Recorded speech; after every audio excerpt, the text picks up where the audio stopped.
大家有冇留意最近嘅新聞呢？英國首相間屋俾人燒咗。Hello， 大家好，我係 Rich Harvest 嘅 Steven。唔知大家有冇留意最近嘅新聞呢？英國首相間屋俾人燒咗。我估係咪因為佢最新發布呢個移民白皮書，個名呢就叫做 Plan of Immigration 2025。喺我嘅角度，佢更加似一份限制移民計劃2025。咁今集呢，我唔會同你哋講關於白皮書嗰啲行嘢，譬如咩工簽收集咗啊、學生移民啊、幾多年攞到永居啊，我就唔講呢啲表面嘅嘢啦。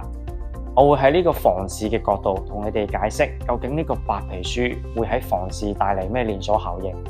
移民收緊咗，唔單止係人口數字變動咁簡單，人口減少會實質咁影響到英國嘅租賃市場、買賣及未來嘅投資方向。如果你依家考慮緊喺英國入場投資，或者已經喺市場浸淫咗好耐，呢集你就千祈唔好錯過啦。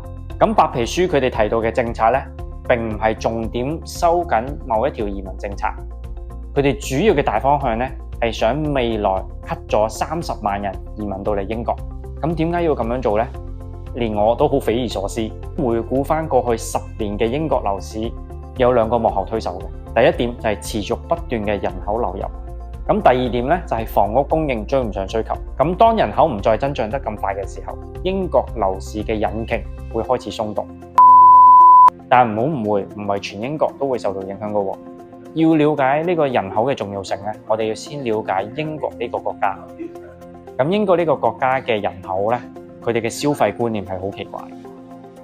有一部分人咧係寧願攞住綜援去過生活，但係另外一部分人咧，係可能返工啊，佢哋日日都已經將佢哋每一個月糧使晒啲錢，就係我哋所謂嘅月光族啦。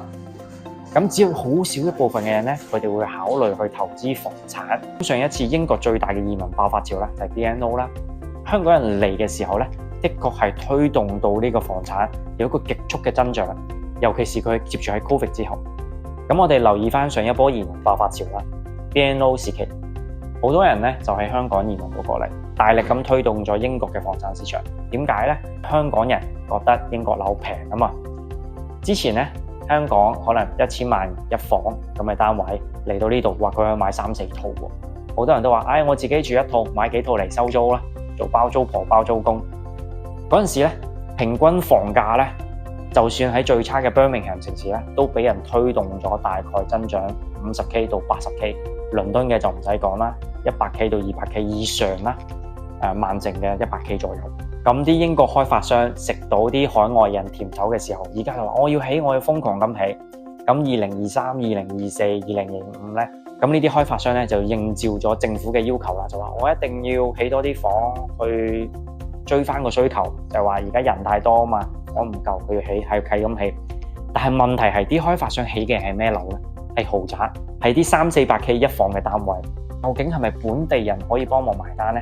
答案係唔係嘅。你可以睇到2022年開發商對我哋嘅態度，同2025年開發商對我哋嘅態度係一個好大嘅差別嘅。而家係以前係求住佢哋，哇，可唔可以你俾套樓我賣啊？而家係佢求翻我，喂，你幫我賣套樓啊，俾多啲佣金嚟。喺呢個情況可以發現到，而家佢哋起嘅樓冇人埋單啦。咁但係你要咁樣諗喎，政府唔係話，喂，你起多啲樓啊，起多啲樓我供你啊，係咪？我俾政策你，係咪？一定要買。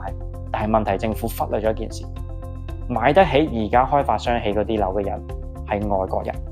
咁而家呢個移民政策收緊咗之後，更加少嘅海外人口會嚟到英國。本來以前有人嚟幫英國埋單嘅，依家個店主就話，喂，你嚟都唔好嚟啦，唔使幫我埋單。咁究竟英國嘅房市最終本地人可唔可以幫佢埋單呢？呢個係一個問號。如果真係外國人唔嚟埋單啦，英國人本地嘅都埋唔到單，個樓市會發生啲咩呢？咁我預測咗幾樣嘢啦。第一樣嘢呢，樓市分化得會更加厲害。咁我就將英國呢個分化嘅問題分為兩邊 ，freehold 同埋 leasehold。總而言之就係簡單啦，笪地係你嘅，你想點就點。leasehold 咧就係 apartment啦，通常係咁你就租借佢幾多年，有啲999年啊、2年啊、100幾一年啊，就反正就係你借嘅。咁而家咧借嗰啲單位咧，其實係越起越多嘅。問題係究竟邊啲人可以 afford 到呢啲樓？如果冇人為佢哋埋單嘅時候，嗰啲樓係咪真係值佢起出嚟嗰個價錢？咁以前啲舊樓還可以啊，因為你話以前嘅 labour 冇咁，咁以前嘅人工冇咁高啊，材料冇咁貴啊，你都係間賤、間平、間賤咁賣出去。但係你新樓，你嘅人工同埋材料費就喺嗰度啊，你嘅地價都喺嗰度。咁業主買咗之後，係咪賣唔到出去喎？如果業主真係有人買咗，但係佢想放出去嘅時候冇人放，咁佢唯一嘅辦法係乜嘢？一係佢 keep 住咯，一係就賤價賣出去。如果佢賤價賣出去嘅話，人哋見到呢個咁平，咁側邊啲人要同佢又想走嘅時候，咁個樓價就會不斷咁有一個負面嘅影響，產生一個循環，就係我同你鬥平咯，就好似香港嘅情況發生啦，跌過3成，跌過4成。咁而家咧，我評估咧，英國嘅樓市開始進入衰退期啦。Freehold 就唔一樣啦，永久產權點解我咁樣諗咧？因為啲人覺得個 apartment leasehold 嗰啲要仆街啦嘛，可唔可以講咧？所以咧，佢哋會全部冚唪唥走晒去買 freehold。除咗唔好講佢好唔好住先啦，嗰笪地係你嘅，佢可以做嘅玩法係多好多。另外，佢冇 service charge， 唔會受人限制。咁啲人一去衝去買嘅時候，你越靚嘅地，你就會越嚟越值錢。就好似講緊半山嗰啲豪宅，點解佢個價可以硬？即係佢都跌啦，但係點樣佢硬淨過啲 apartment？咁其他人唔會攞到同你同一個一樣嘅物業噶嘛？ apartment 可以嘅 apartment 最多咪同斜你側邊大個戶型係一模一樣，但係 freehold 係你嘅就係你嘅。咁有錢嘅投資者，無論係本地或者海外，佢一過嚟就會篩走咗啲 apartment 先，佢嘥錢嘅，咁佢就會去考慮呢啲啦。咁 freehold 嘅市場，我覺得未來佢會有一個好大嘅潛力，不斷咁增長。apartment 佢會進入一個衰退期。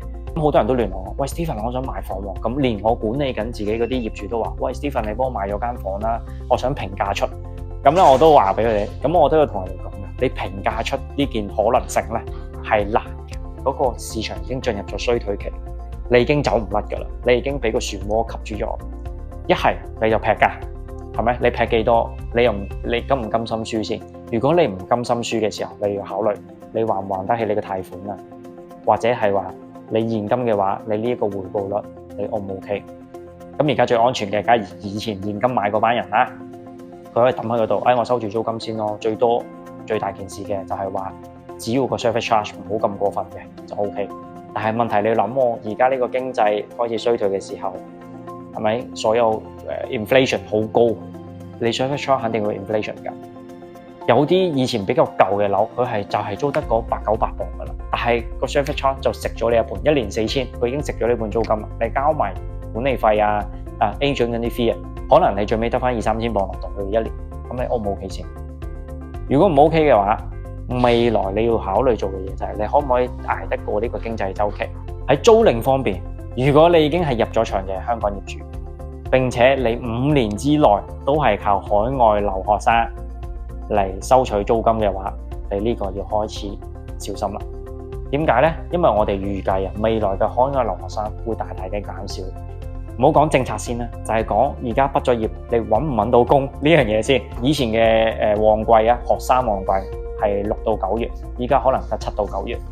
咁有呢個空窗期喺度嘅時候，你間房你就一係逼住等個學生嚟，一係咧你就要考慮下本地嘅就業人士。咁問題係本地嘅就業人士係咪真係咁有錢咧？以我所知咧，比較高端嘅一啲職業咧，咁佢啲 NHS 啊，嗰啲電子工程師啊，或者係做 IT 嘅呢啲，其實都係 outsource 喺人哋海外過嚟。咁而家你將個政策 block 得咁緊嘅時候，首先嗰啲本地公司有冇能力去再 outsource 啲人入嚟？係咪 import 嗰啲人入嚟去撐住個 business？ 冇咗呢班願意俾高租金嘅人，你間樓之後可唔可以 achieve 到而家嘅租金？又係成咗一個謎團，係咪？最起碼可以見到嘅。人口少咗，個鋪細咗，你嘅競爭就一定會大咗啦。你競爭大咗嘅 logical 你係就要開始鬥平㗎啦。所以咧，我嘅推斷，未來如果呢個白皮書真係落實嘅話咧，真係會影響到好多關於樓市方面嘅影響。咁俗語有話啦，有危必有機，但係呢啲都係呃人㗎嘛。買賣方面同埋租賃方面咧，俾你哋啲 idea， 究竟點樣變先可以喺呢個大浪度生存到落嚟？咁我嘅 portfolio 入邊咧，其實都有幾多嘅 apartment，所以我都算係呢一次大浪嘅逃生者。希望我以下嘅建議可以幫到你哋。咁我哋從買賣開始講先啦。首先，如果依家你係走唔甩啦，你俾個漩渦塞住咗啦，咁你又唔想爛市價將你層樓賣出去嘅，係咪？最起碼打個平盤啦。咁你就要喺呢個租金度喐啲手腳啦。咁你講喐租金度喐啲手腳，係咪可以真係喐到咧？有幾樣嘢嘅嗱。如果你而家係一房嘅 studio 嘅單位咧，其實你可以放心少少，因為呢啲咧係未來主要嘅流通服務。點解咁講咧？因為個白皮書政策話，喂，你之後你唔可以帶你屋企人啊，唔可以帶你老公嚟啊嘛。咁嗰啲學生只能夠有限嘅 budget 入邊，佢可能只可以俾到 studio 同 1B 嘅房，唔使考慮 2B 嘅。咁 2B 呢啲咁嘅兩房單位咧，未來可能會成為中風險盤。3B 呢啲，哇，你真係小心啦。本來 apartment 嘅 3B 就好稀缺，即係本來 apartment 嘅3房就稀缺。問題係未來究竟啲人會唔會係話有真係咁多朋友可以 group 埋一齊去租一間3房，或者個 family 係大嘅，以後你都冇 family 啦，因為你過嚟讀書嘅話，只要你自己一個人啊嘛。咁未來有邊啲人會去租呢啲盤，真係會值得考慮。無論你係大嘅 3B， 大嘅3房 freehold、4房 freehold， 只要有人住入去，捱得住呢個租金去還你嘅 mortgage。如果你現金係咪？你買咗你好 lucky 嘅，你用現金買嘅，你覺得你只要有租金收，其實你就已經贏咗㗎啦。嗱，咁另外一個關於投資嘅建議啊，英國其實真係已經唔係一個最適合投資房產嘅國家啦。連我呢個自己做sales agent 嘅，我都咁樣講。佢唯一有價值嘅就係未來嘅 freehold。如果你買到啲好靚嘅城市，好核心嘅區域 under market value， 你可以試一下。買嚟自己住嘅都冇問題，但係話你買嚟出租去攞翻個租金回報嘅呢個方面啦，已經係唔 work 噶啦。咁所以咧，我強烈建議 apartment 真係唔掂，會損手爛腳。freehold 考慮。如果你哋有咩特別需要幫忙嘅、唔明嘅，可以 follow 我呢個 channel。希望我呢個 video 可以幫到你哋，下次見。